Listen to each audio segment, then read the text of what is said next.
우리는 삶을 살면서 견고함과 안정감, 평안함을 삶의 여러 영역 속에서 필요로 하고 그런 것을 누리고 싶어 할 때가 많습니다. 사람들을 만날 때, 회사에서 맡은 일을 처리할 때, 가정의 모습 가운데 등등 많은 영역에서 안정감을 누리고 싶어 하고 평안함을 누리고 싶어 합니다. 그리고 그러한 평안함을 누리기 위해서는 우리의 삶을 견고케 하는 무엇인가가 필요로 합니다. 우리는 신앙에 있어서 평안함을 누려야 합니다. 신앙생활을 하는 동안 우리는 마음이 흔들리는 여러 가지 일들을 만나게 되는데요. 사탄은 이러한 모든 상황 속에서 우리를 무너뜨리려고 하고 낙심하게 하려 합니다. 하지만 우리는 그런 모든 상황 속에서 신앙을 평강하도록 견고히 세워나갈 수 있어야 할 것입니다. 그렇다면 성도님들, 오늘 말씀을 통해 신앙을 평강하고 평안하고 굳건하게 세워나가기 위해 우리는 어떠한 교훈을 따라가야 되는지 함께 살펴보겠습니다. 첫 번째입니다. 우리가 정말로 신앙을 평안하고 신앙을 견고히 세워가려면 어떻게 해야 하는가? 첫 번째는 서로 같은 마음을 품을 수 있어야 합니다. 신앙을 평강하기 위해 서로 같은 마음을 품어야 합니다. 2절 말씀을 한번 보시겠습니다. 2절에 보면은 이렇게 말합니다. 내가 유오디아를 권하고 순두개를 권하노니 주 안에서 같은 마음을 품으라. 바울은 빌립보 성도들에게 편지를 하면서 이 4장에 이르러서 유오디아를 권하고 순두개를 권하며 말을 합니다. 편지의 마지막 부분에 와서 개인적인 권면을 하는데 두 사람의 이름을 언급하였습니다. 아마도 이 두 사람이 다툼이 있었던 모양입니다. 서로 마음이 맞지 않고 교회의 일을 같이 하기가 싫었겠지요.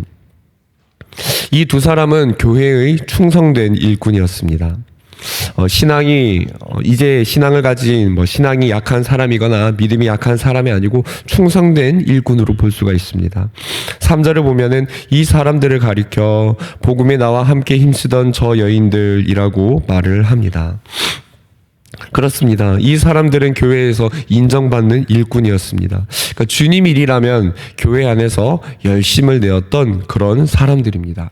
그러니까 지금 빌립보 교회 안에 어떤 문제가 있었냐면 교회에서 인정받는 사람들, 그러니까 누구보다 복음에 헌신된 사람들 속에서 분열의 문제가 일어났다는 것입니다. 우리는 서신서를 읽으면서 알 수가 있습니다. 이런 부분을 통해서 교회에서 아무리 신앙이 좋은 사람이라도, 믿음이 좋은 사람이라도 믿음이 좋다고 해서 분열을 겪지 않는 것이 아니라 분열을 겪을 수도 있다는 것입니다. 나도 신앙생활을 스스로 열심히 해도, 교회에서 봉사를 열심히 해도 그래도 분열을 겪을 수 있다는 것입니다. 어떤 공동체든지 열심히 섬기는 사람들은 큰 역할들을 해냅니다.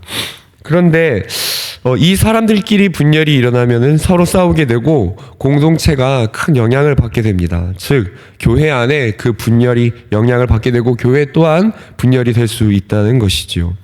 바울이 아끼고 사랑하던 빌립보 교회에 이와 같은 일이 있었습니다. 열정적이던 두 사람에게 다툼이 있었던 것입니다. 바울은 권면합니다. 주 안에서 같은 마음을 가지라고 말을 합니다. 주 안에서 같은 마음, 주님을 섬기기에 불필요한 마음을 버리라는 것이지요. 쉽게 말해서 주 안에서 같은 마음이기 때문에 교회를 사랑하고 섬기는데, 교회를 사랑하는 데 있어서 이것이 그렇게 영향을 줄 부분이 아니라면, 내가 교회를 사랑하고 섬기는 데 있어서 그것이 그렇게 중요한 것이 아니면은 마음을 맞춰주세요. 이런 것입니다. 즉, 오늘 이 바울의 권면으로 보아서 유오디아와 순두개가 다투었던 내용은 주님의 뜻을 행하는 데 있어서 그렇게 중요한 문제가 아니었다는 것입니다. 바울은 주 안에서, 그러니까 이 말은 주님을 바라보면 분열이 사라지는 그런 문제였다는 것입니다. 성도님들, 바울은 우리 안에 평강하고 견고한 신앙생활을 위해서 첫 번째로 주 안에서 같은 마음, 우리 가운데 서로 분열이 일어날 때, 교회 안에서 많은 봉사를 하고자 할 때 분열이 일어날 때 주 안에서 같은 마음을 가지라고 그렇게 권면합니다. 우리는 교회 안에서 중차대한 문제도 아닌데 마음이 상할 때가 있습니다. 교회를 세우고 주님을 섬기는 데 굳이 따지지 않아도 되는 문제인데 마음이 상할 일이 종종 있습니다. 마음이 상하면 어떻게 됩니까? 자꾸 마음이 상하게 되면은 집중력을 잃어버립니다. 진짜 주님을 바라보고 진짜 주님을 섬겨야 되는데 예수님을 섬기는 그 일에 집중력이 깨지게 됩니다. 그렇게 되면은 우리가 사실은 주님께 집중을 하고 봉사에 집중을 해야 되는데 내 안에 자꾸만 상한 그 마음에 집중을 하게 되고 그것에 집중하게 되다 보면은 주님을 섬기는 열망을 잃기가 쉽게 되는 것입니다. 성도님들, 내가 하고 싶은 일들을 다른 사람이 더 잘할 수도 있습니다. 그럴 때 우리 마음에 열등감이 찾아오게 될 수도 있습니다. 그럴 때 우리는 그 사람과 갈등이 생기게 되고 분열을 겪을 수도 있습니다. 때로는 내 안에 비교의식이나 판단하는 마음, 분노하는 사람들과의 관계에서 분노하는 마음이 생길 때도 있습니다. 성도님들, 우리는 하나님을 향한 열심이 있어서 충성된 일꾼이라고 인정을 받습니다. 그런데 우리도 충성된 일꾼으로 서 가는 가운데 때로는 우리도 이와 같은 마음의 어려움을 겪을 때가 있습니다. 성도님들, 우리는 혹시 그런 마음의 어려움을 겪지는 않습니까? 하나님께 그 충성된 모습 끝까지 주님을 바라보심으로 교회를 견고히 세워나가실 수 있는 내 안에 견고한 신앙을 세워나가실 수 있는 성도님들이 되시기를 주님 이름으로 축원드립니다. 교회 안에서 때로는 다른 사람이 부러울 때 그 영역 말고도 내가 섬길 수 있는 달란트와 은사를 우리가 집중해 본다면은 다른 사람의 일이 커 보이는 것이 아니라 내 일에 최선을 다하고 교회는 평강하게 서가게 될 것입니다. 다음으로 두 번째입니다. 평강 가운데 신앙을 세우기 위해서는 어떻게 해야 됩니까? 염려 대신 기도해야 합니다.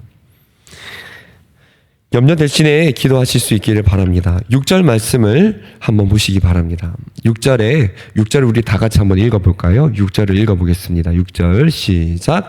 아무것도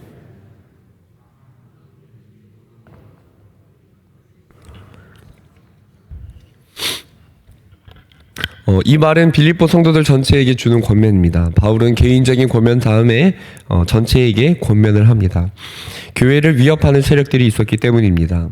교회는 어려움을 겪고 있었습니다. 바울은 감옥에 갇혀 있었고 그런 상황 속에서 교회 안팎에는 여러 가지 교회를 뒤흔드는 그런 말들이 많았습니다. 빌립보 성도들은 교회 안에 찾아온 고난 때문에 그리고 밖에서 수군대는 그런 소리들 때문에 마음 둘 곳을 찾지 못하고 매우 두려운 상황이었습니다. 이런 상황 가운데 바울은 성도들을 견고하게 세우기 위해서 염려를 극복하도록 교회를 세우게 합니다. 우리도 그럴 수가 있습니다. 코로나 때문에 예배를 지속하기가 여러모로 힘든 상황이 계속해서 찾아오고 언론에서는 교회가 물론 실수하는 부분이 있다 하더라도 그것 이상으로 잘못된 부분을 비추는 경우들도 많이 있습니다.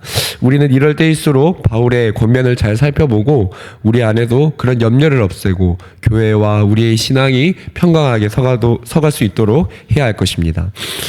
우리 읽은 6절을 보시기를 바랍니다. 아무것도 염려하지 말고 라고 합니다. 아무것도 염려하지 말고 그 다음에 기도하라고 하는데 여기에 강한 반대 접속사가 들어 있습니다. 그러니까 이것은 앞문장과 뒷문장을 대조하는데 그러니까 염려와 기도가 서로 반대라는 것을 알려주는 것입니다.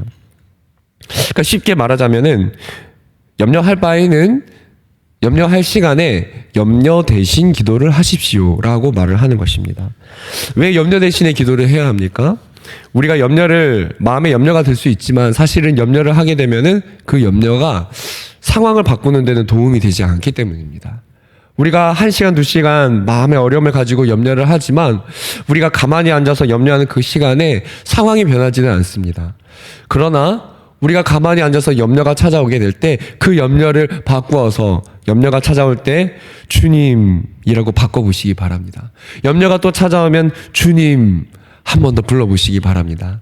그렇게 염려의 시간이 주님을 부르는 시간으로 메워지게 될 때 염려를 하고 싶을 때 염려 대신에 그 염려의 소리가 하나님께 기도로 승화될 때에 하나님은 우리에게 평강을 허락하신다는 것입니다. 예레미야 33장 3절에 이런 말씀이 있습니다. 예레미야가 당시의 선지자로서 어떠한 활동도 하기 힘들 때 너는 내게 부르짖으라 라고 하시면서 만약에 내가 부르짖으면은 크고 은밀한 일을 내게 보일 것이다 라고 하나님께서 말씀하셨지요. 그렇습니다. 우리가 염려 가운데 왜 기도를 해야 합니까? 염려 대신에 왜 기도를 해야 합니까? 우리가 염려를 하면은 우리가 생각하는 걱정거리가 늘어났지만 염려 대신 기도를 하면은 하나님의 뜻을 깨닫게 되기 때문입니다. 성도님들, 우리가 겪는 모든 상황 속에는 하나님의 계획이 있고 하나님의 뜻이 있는 줄을 믿습니다. 오늘 하루 염려가 찾아오실 때, 그리고 오늘 기도하는 시간 가운데 내가 염려하는 내용이 있다면은 염려 대신 기도의 시간으로 승화시키셔서 하나님이 주시는 뜻을 깨닫고 평강 가운데 거하실 수 있는 그런 은혜의 성도님들 되시기를 주님 이름으로 축원드립니다. 마지막으로 세 번째입니다. 신앙을 평강 가운데 세우려면 리더의 말에 순종해야 합니다. 9절 말씀을 우리 마지막으로 함께 읽어보겠습니다. 9절 시작. 너희는 내게 배우고 받고 듣고 본 바를 행하라. 그리하면 평강의 하나님이 너희와 함께 계시리라. 교회 안팎은 바울의 수감으로 혼란스러운 상황이었고 어려운 상황이라고 하였습니다. 근데 바울이 이 편지의 말미에서 권면합니다. 성도 여러분 이렇게 어려운 때 가운데 나도 없고 교회 안팎으로 혼란스럽지만 이렇게 행동해야 됩니다 라고 하면서, 그것은 바울 자신이 목회자가 가르친 것, 내가 평소에 가르치고 내가 강조하고 내가 모범을 보여주었던 것, 그거를 실천해야 됩니다 라고 그렇게 말을 합니다. 바울은 평소에 하나님께 기도하고 받은 하나님의 마음으로 권면하고 가르쳤습니다. 사랑하는 성도님들, 오늘 말씀을 맺기를 원합니다. 하나님이 세우신 리더는 영적인 권위가 있고 하나님의 마음으로 성도님들에게 영적인 가르침을 주었습니다. 우리가 어려운 시기 가운데 우리 담임 목사님께서 강조하는 가르침을 마음에 한번 생각해 보면서 이럴 때일수록 더더욱 말씀의 목회자의 중점적인 가르침을 힘써 행하는 우리 모두가 되기를 원합니다. 목사님께서 평소에 역지사지, 뒷사람 생각을 많이 강조하시는데 이럴 때일수록 우리의 신앙이 사람을 생각할 수 있는, 사람을 도와줄 수 있는, 뒷사람을 생각할 수 있는 그런 우리의 신앙이 되기를 소원해 봅니다. 함께 우리 이 말씀을 기억하면서 평강한 신앙으로 나아가기를 원합니다. 주기도문 하시고 기도의 자리로 나아가겠습니다. 하늘에 계신 우리 아버지여, 이름이 거룩히 여김을 받으시오며 나라가 임하시오며 뜻이 하늘에서 이루어진 것 같이 땅에서도 이루어지이다. 오늘 우리에게 일용할 양식을 주시옵고 우리가 우리에게 죄 지은 자를 사하여 준 것 같이 우리 죄를 사하여 주시옵고 우리를 시험에 들게 하지 마시옵고 다만 악에서 구하시옵소서. 나라와 권세와 영광이 아버지께 영원히 있사옵나이다. 아멘. 네, 성도님들이 이 시간 기도하실 때 우리 서경자 집사님을 위해서 끊임없이 함께 기도해 주시면 감사하겠습니다. 함께 기도하시겠습니다.